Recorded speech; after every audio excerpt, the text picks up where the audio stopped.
Okay, so now it's recording. Sorry. 1st of August 1870.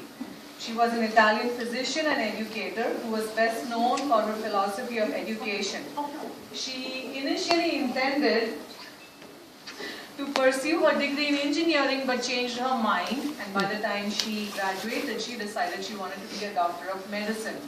Now, in addition to studying medicine, she was really interested in working with children, especially children with special needs, children who were not accepted by the mainstream group of schools. So she decided to choose some children who were part of a low-income group, and she started working with them, and she found that given the right incentive, these children did beautifully on their own. They showed a lot of incentive for learning, they developed independence, and they did really very well.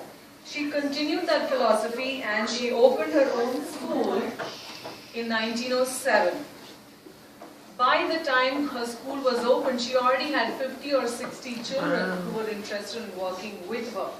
She started off with a very small classroom, but in about 5 or 6 years, she was so popular that she had become famous outside of Europe in the United States.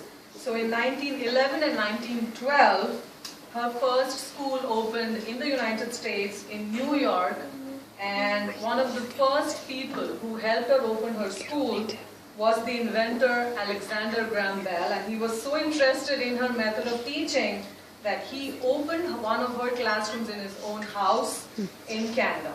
By 1913, there were more than 100 schools in the United States.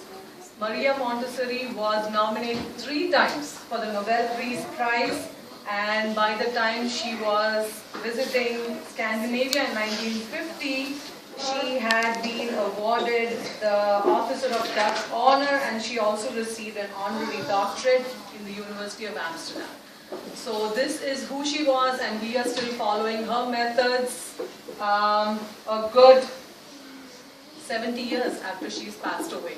And in honor of her life and her efforts, the children will be performing today for you, and I will now hand it over to Ms. Chris. She has a few words to say. Just very briefly on the Montessori method, which actually came out of Dr. Montessori's observations of children and then her experiences with them. And what she noticed is that oftentimes adults interfere with children in their process of learning. We want to get in the middle of them. And if you are still dressing your 4-year-old child or your 5-year-old child or putting on their coat, that is exactly what she's talking about. So what we do in the classroom is we show the children how to use the material and then let them do it. And they are able then to discover remarkable things on their own. Last night I had a 4-year-old child in my room explaining to his father what the difference was between the chain of a square of a number and the cube of a number. Now, I didn't tell him that. He figured it out by using the material. That's the heart of Montessori. That, and there is also a profound spiritual element to this, that we clearly see children as better than we. And we become partners with them as they travel through life. And we try to make it possible for them to discover as much about the world and themselves as possible. A lot of us become Montessori teachers once we come into the classroom and we see the capability of the materials, and that the children aren't focused on the teacher, but on the materials that they're working with. It's really a fascinating element. We don't look at Montessori children in their biological age. We always look at them above, and they always step up to the plate and actually show us how much they're capable of doing. So when I came into the Montessori environment for the first time, it just kind of blew me away that these kids are just working independently, and they're so, I think that's the key word, is the independent learner. That they are able to look at a work, figure it out, and it's self-corrected. My son was a bit of a perfectionist, so he didn't like people telling him, no, you did that wrong, and every time he got to something and he said it was wrong, he'd take a step back and he'd never touch it again. And that was my life-learned lesson from him, let a child do from the heart. And that's how they learn, and that's how they work within the classroom. It's from the heart. They find pure joy. We don't have to push them, coax them, entice them. They want to do this. So when we presented them with these songs that we were doing, a part of me was like, maybe this is a little too much, but the first day we started doing these songs, they picked it up like nothing. So I hope you enjoy the program. We're going to do 3 songs apiece for you, and they've been working very hard, so I hope you like it.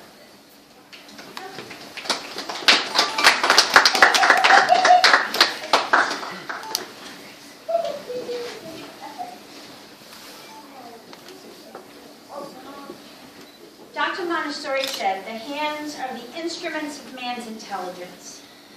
The human hand allows the mind to reveal itself. Children are human beings to whom respect is due, superior to us by reason of their innocence and of the greater possibilities of the future.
For me and you, and I think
They can only come from the children, for the children are the makers of men. The child is capable of developing and giving us tangible proof of the possibilities of a better humanity. The child is both a hope and a promise of mankind.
Stop.